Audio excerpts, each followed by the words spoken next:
I think in the long run, that's just like chasing, attention is kind of like is not going to be like a fruitful way to live your life. So just try to just keep making things that you find interesting to yourself.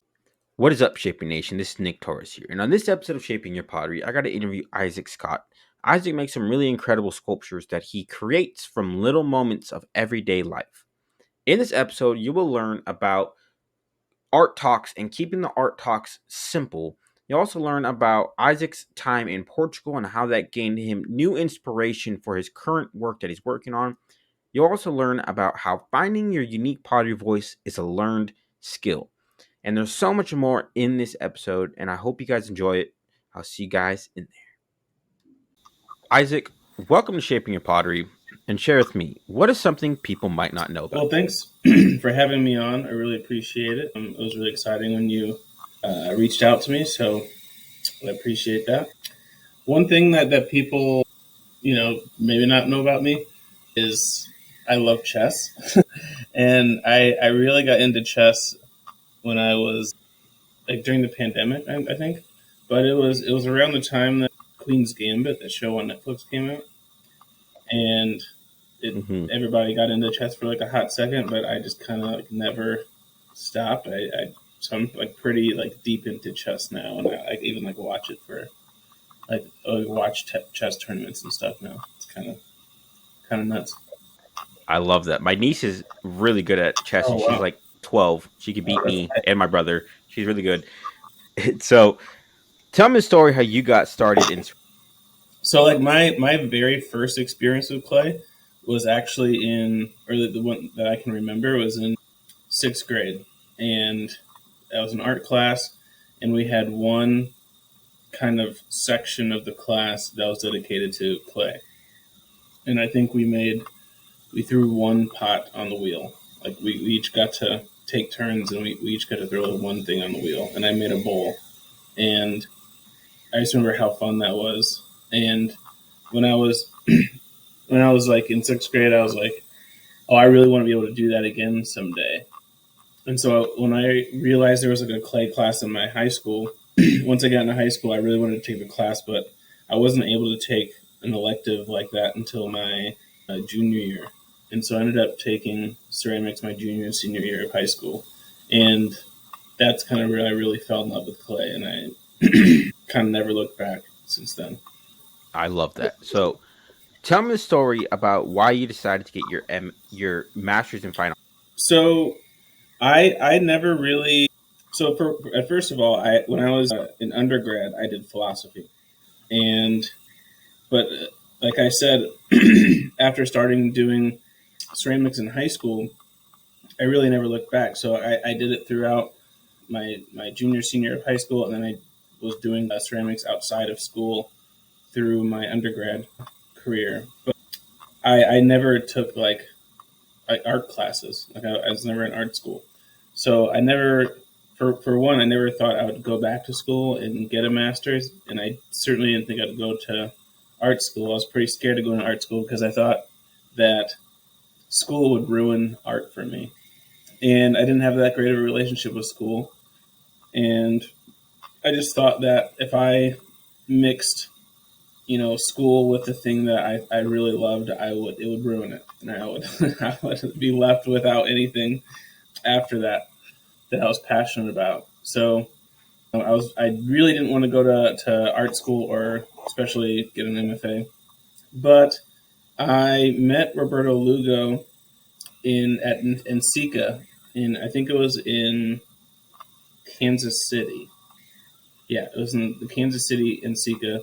I forget what year that was. It was probably like 2016 or something like that, or something like that. I don't remember. But I met him, and he was like an inspiration for me. He was someone I looked up to in the art world, and I got to meet him, and we kind of developed a relationship, and he became a little bit of a mentor for me. And in 2000, I think 17, I got to do a workshop at Haystack Mountain School of Craft, and where he was teaching like a 2 week workshop. And while at that workshop, he said that he had just gotten his dream job at Tyler School of Art, which is part of Temple University in Philadelphia, and that he would like love it if I considered applying to get my MFA there, which I was kind of blown away by because I was like, I don't even know if I'm qualified for this. I've never been to art school before. Like, I don't know how I would even begin the process.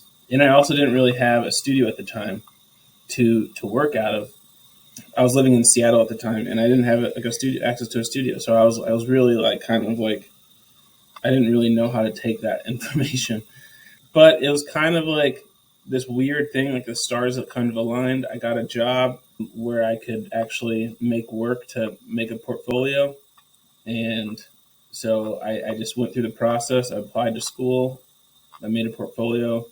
And I actually didn't get in the first time, but the second time that I applied, I did get in.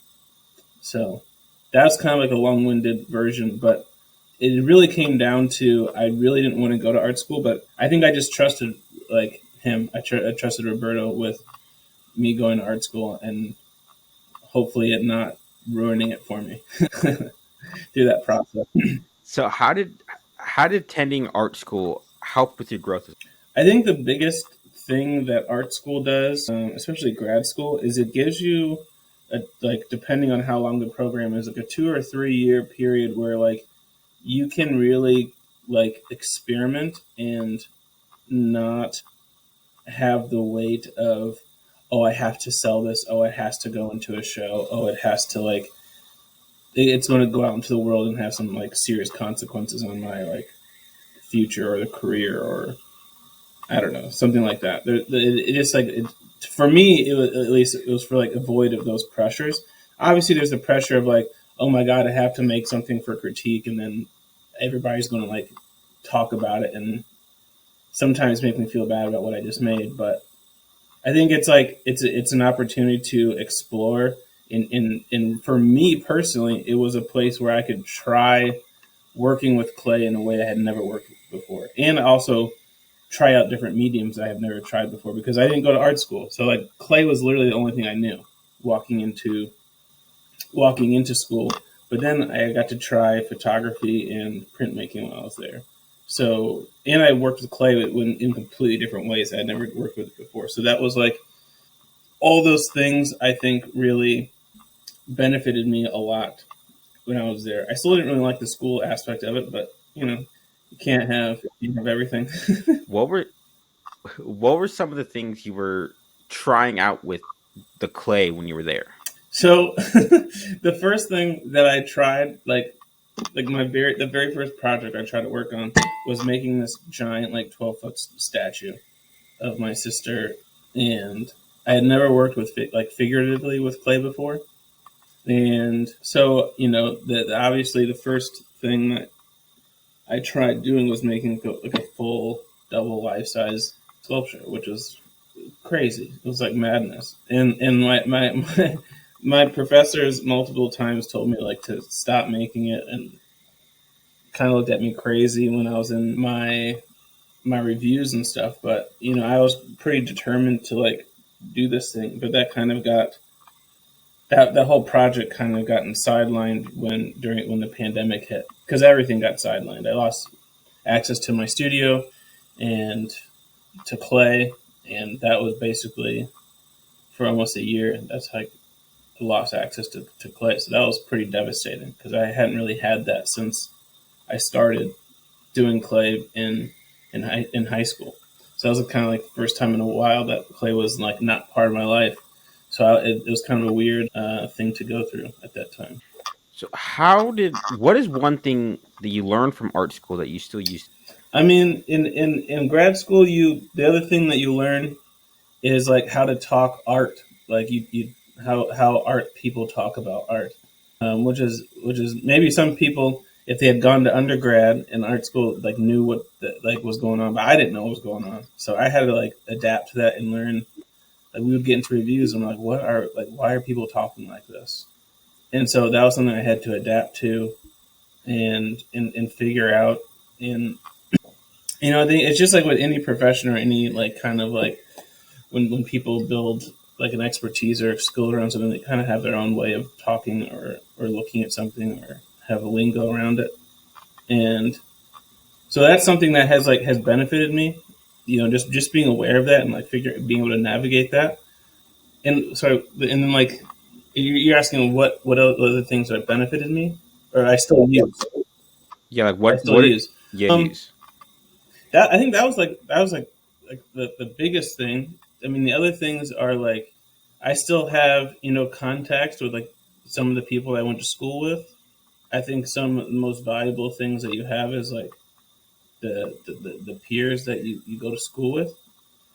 That's the other thing that like art school provides is like you obviously people talk about networking and how important that is. Well, like eventually, the people that you go to school with, they're going to be jurors for things. They're going to own galleries. They're going to work at museums. They're going to, you know, be part of the art world. And so, or they'll just be fellow artists that you can collaborate with, or go to their art shows, or like help out with different things. And you get to have a lot of cool experiences like through that. Like so, like having that kind of network or having like people like that around you is like awesome and so cool and makes your life more interesting. So that's another Definitely like agree. aspect of art school that was pretty cool. Definitely agree. Shaping Nation, if you get around other artists, other people that make pottery, your skills are going to grow and you're also going to make a lot of Exactly. connections with Exactly. them. I love that so much. So so you mentioned this art talk. Can you give me an example of what that might look like? Yeah. I mean, you can think about how like there's like a kind of a joke that would go around that people would say a lot when it came to like critiques is like what's at stake here, and like something like that there's a professor that would like to say that a lot. It's like what's at stake with your art, and it's like when you're outside of art school, when you're outside of those four walls, like no one cares. Like no one cares about. They're like, oh my god, that's a really pretty color, or they're like, oh, that looks like a this or like it, that looks like a oh, you can almost kind of see a face in there or something like that. People don't say like, oh my god, like what's at stake here in like the like what narrative is being played out, like how is this critiquing like accurately critiquing like the patriarchy or something. Like I don't know, it's like you have the questions the considerations and the questions that happen inside critique are, I think, super interesting and valuable in the moment. But when you get outside of the art world, or if you get outside of the art school, I would say, and you're talking to and you're just talking to like a regular person who's not like consumed by the art world about art, like their considerations are completely different than what we're talking about, like really heady stuff that's like in the art school. And even if you're talking to a collector, I've had experiences. I've talked to collectors or people who like run galleries and stuff like that. When you talk about your work, a lot of times just talking about it in very simple, plain English terms, they're like, "Oh my God, wow, that's so interesting and like valuable." And you don't have to go to these really heady, like weird places that you find in the critique. As interesting as and it can be to be in that. I think it's almost solely useful for like the people that are in academia. Hmm. Yeah, but I it, but it's I but love it's, and that. I'm not saying it's not valuable, but I'm saying it like a lot of things we like to talk about in art world is who's your audience. When people are talking about like you look at a piece of art and maybe that art is trying to say something, right? Maybe it's trying to say something about the black experience, and you think about who's your audience. Is it just black people? Is it just people who understand the history or are aware of black issues in America?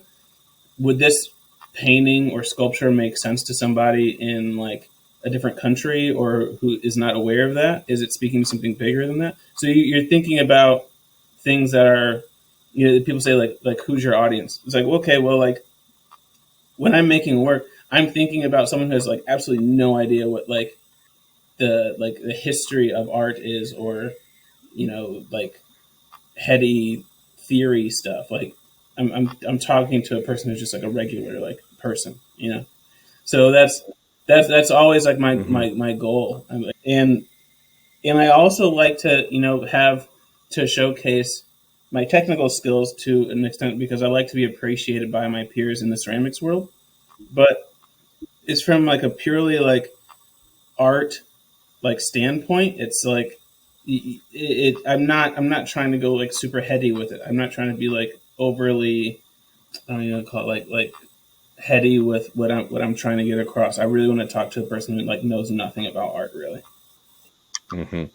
I love that. Shaping Nation, if you're going to give an explanation about your pottery, try to keep it simple because not everybody knows art. They don't know Yeah, the art I mean, talk. like I like that a lot. perfect example. So you go to a museum or you go to a gallery, and they have the big didactic, like all the words at the beginning of like a show, and you have to like sit there and read like a whole Mm-hmm. essay before you even like see any of the art. If that stuff is like, if that paragraph or few paragraphs is like super heady, you know, and they're using a bunch of big words and stuff, people are gonna like glaze over and be like, "What are they even like? Who cares?" you know, especially if the artwork isn't itself interesting. But like, what Mm-hmm. I always find annoying is if the words on the wall are more interesting than what's like the actual work in the room. So I always want that like the work in the room to speak to me, and then come back to the words, and like hopefully that even elaborates further what I just experienced. Definitely agree. So let's talk about your pottery. In one sentence, can you tell me what? So I make work that one sentence. I make work that reflects and reimagines the world around me through clay. So can you tell me the story how you started making the work that you make today? So the current series that I'm making right now is actually inspired by a trip that I took to Portugal last November. So I was like, fortunate enough to get invited by my friend who his family has an apartment in Lisbon. So I went and spent some time with him. And I also, while I was there, I applied and got into like an art residency that I did for 2 weeks. And I traveled on my own for about 2 weeks as well.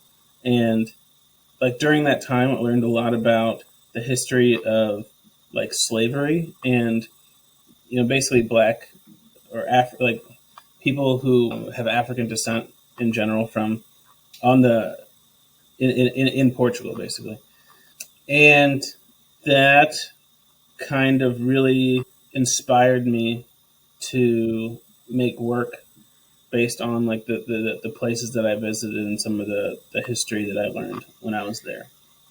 And so that's like the current work is a series of heads that basically reflect on that.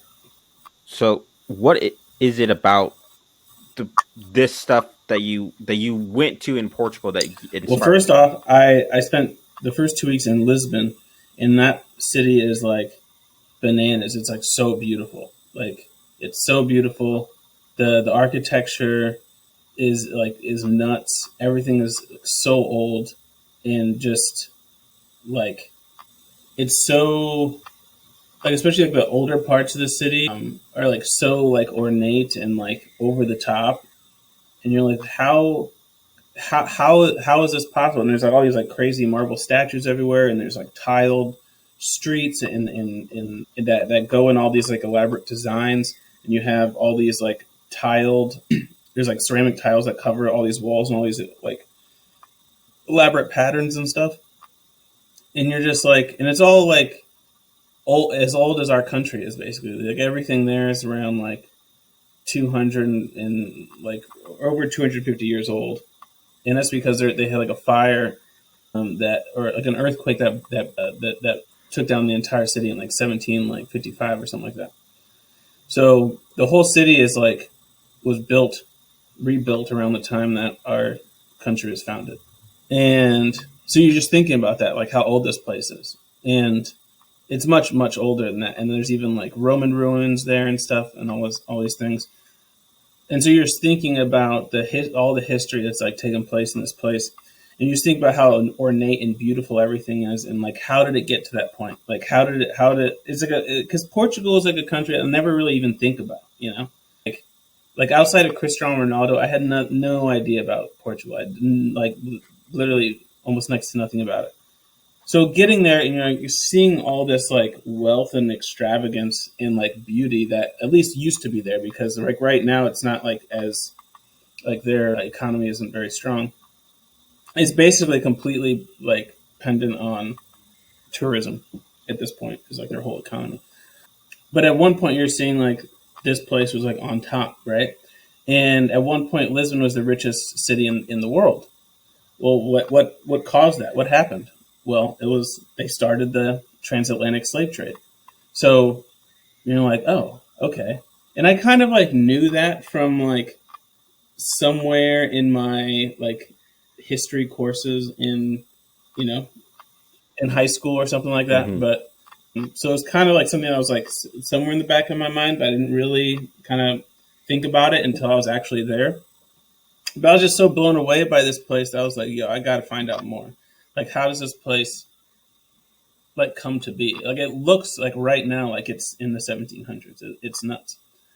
So I was finding all this information out, and then I learned about, you know, how, you know, that had they basically went down. They had these ships that could finally make it further down the coast of Africa. They went down there and they took people. They took Africans, and those are the first people taken in like 1455. And then shortly after that, the Pope ordained the Henry the Navigator, who was the king of Portugal at the time, to take people and make them Christians. And that's basically the beginning of the transatlantic slave trade. And, you know, shortly after that, Lisbon becomes like, you know, the wealthiest country in Europe. And, you know, it's just like a really crazy thing. And, you know, I think about how that related to, you know, everything that happened in the U.S. and how we're still dealing with racism and stuff, and how they deal with that there, and the differences. And it's just really interesting to just think about, you know, all the things that led to basically me, a free black man, like being in Portugal and experiencing all that for the first time. It was just this whirlwind story. So that's what kind of got, that was like the first thing that kind of like got me intrigued, and then got me like my juices flowing, and that's how I kind of ended up pursuing like the current series that I'm working on now. I love that. That was really interesting as well too. I would love to Yeah, like learn more about that. So let's okay. Can you explain to me how you come up with the designs for your sculptures? I think that like I'm always like thinking about things that I could make, and then I actually don't even like sketch that much, but I like on paper. Like if I'm scared I'm going to forget something, I'll sketch something in like a notebook or something, or I'll write an idea down in my notes on my phone. But a lot of times I'm just sketching in my head a lot. I sketch a lot in my head like all the time about like what I'm going to make, and I think it's just like little things that I see in like a day, and maybe I want to know more about something. Like sometimes like I'll be like a building or a place that I'm like, oh, that place is really beautiful, that's really interesting, and then I want to learn like the history, like how did it become like that, or something like that. And maybe that informs what I make, or maybe it doesn't. I don't know. But I think just like the way I come up with designs is I'm just always sketching in my head about what I could make, and then hopefully it just comes out right. I don't know. That's and then sometimes like as I'm making something, I make adjustments. I'm like, oh my god, that's even cooler than what I was in my head, or this isn't kind of coming out like I thought it was. I saw it in my head, so I'm going to make some adjustments, and yeah, I still come out with something interesting, but it's just a little different. I don't know. I really like to have like a. I I love think that one of the shape. things I really like to do is like have like a really like set, like before I was making these things called riot cups, and they're all in this around the same size and the same shape of a cup. But then there was like basically infinite variety from there where I could just react to the clay. But I kind of had like a boundary of it being like a certain size and kind of like a certain shape, and then I could go off from that. And then similar with the work I'm doing now, like are all heads that are roughly the same size, and they have a face, obviously, and then you everything else that is there from then is just kind of me reacting to it and reacting to the idea and like kind of going out from there. So I kind of like to give myself like a certain structure to work from, and then kind of branch out from there. I think it helps me a lot with how I work. I love that. Shaping Nation, have an idea in your head of what you are trying to make, but don't be afraid to make small adjustments so that that idea becomes even better in your mind and makes it even No, cooler. I like that a lot. So let's talk about discovering your voice. You contribute your growth as an artist to staying true to your vision of work and not letting others' opinions or trends get in the way. Can you explain this to me further?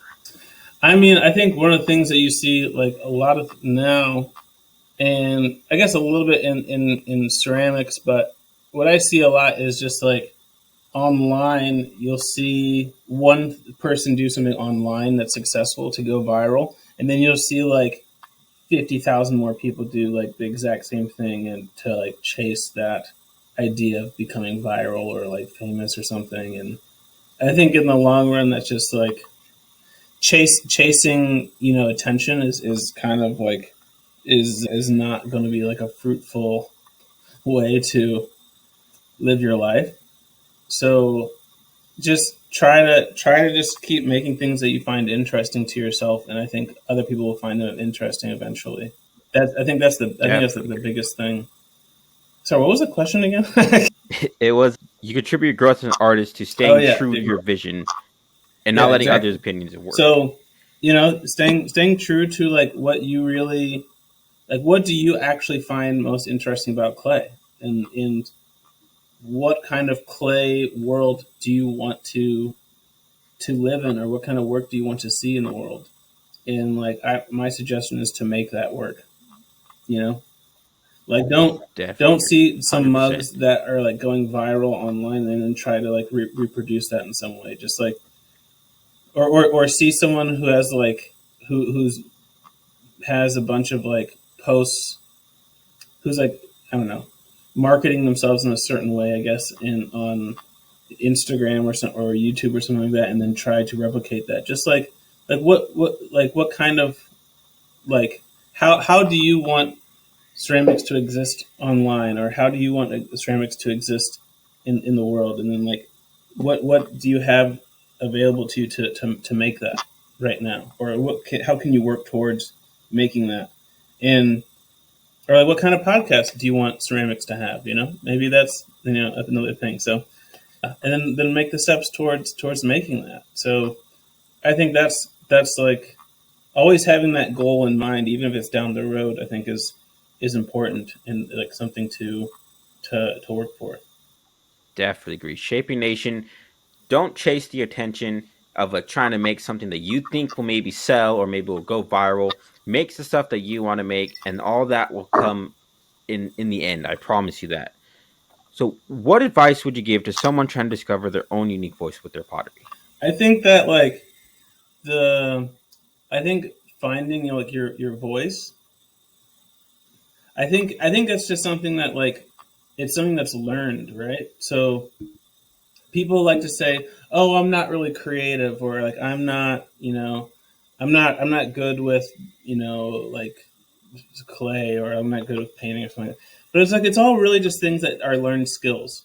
Some people are naturally gifted at certain things, maybe, but if that skill isn't developed, if they don't have any like real passion with it, it's not going to go anywhere.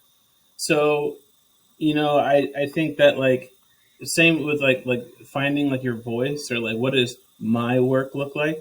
I think that all that just is going to come naturally from actually pursuing, you know what work do you want to make, and pursuing that, and kind of, and there has to be like a fearlessness about that too, because you're going when by pursuing work like that, you're going to make stuff that's weird and it's going to be bad. initially, but you kind of have to trust. You have to trust Definitely that agree. initial vision that you had in your head and the confidence that you had about that's what you wanted. Because at some point you might even doubt, like, oh my god, is that even like worth making? But you have, like, if that's something that you really are passionate about and really believed in, like, you should probably just like finish and like pursue it. And eventually that's gonna make sense.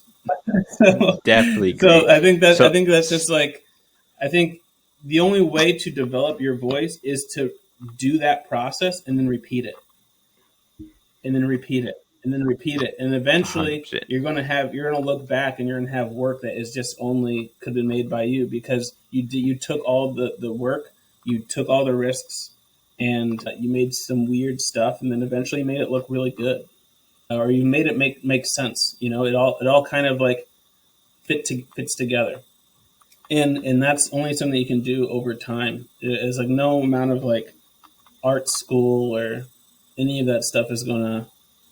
You just have to like make work. I think you just have to make work and like take risks, and eventually it'll be yours. Definitely agree. Shaping Nation, you got to take those risks. If you have a weird idea, go make that idea. Go make it come to life. Go do those things because that's And, where you're and gonna the find other your thing too voice. is the other thing So too is as we're if you fail and it's just bad, and then you don't like it and you're not passionate about it anymore, then you've eliminated something that isn't your voice. So now you don't have to worry about that thing, because that's not absolutely you. So okay, I went for this thing. I crashed and burned. It was terrible. Okay, well that's not me. So I'm just gonna try a different thing now, and so you don't have to worry about that anymore. But if it's something like you're like, oh, I really wish I could do this, and then you just like never do it, then it's always gonna be something you wish you could have done, I guess. absolutely. I love that you're eliminating things to find that one thing that you actually like. I like that a lot. So as we are coming to a close here, what is one thing you want to hammer home with my Mm, audience today? hammer home. I guess just you know try to build something. Make some cool stuff, and find something you're passionate about and pursue it. And try not to, if you're in art school, and if you are getting an MFA or a BFA or whatever, do whatever you can to find joy, and don't let art school ruin it for you. Definitely agree. Some excellent parting words of advice, Isaac. It was so great chatting with you today. Where can my audience go and learn about you? You can go to my Instagram at this_is_ceramics. I also have a photography Instagram, and this is photography 2020. I have a website which is isaacspottery.com, and those are the best ways to look at my work.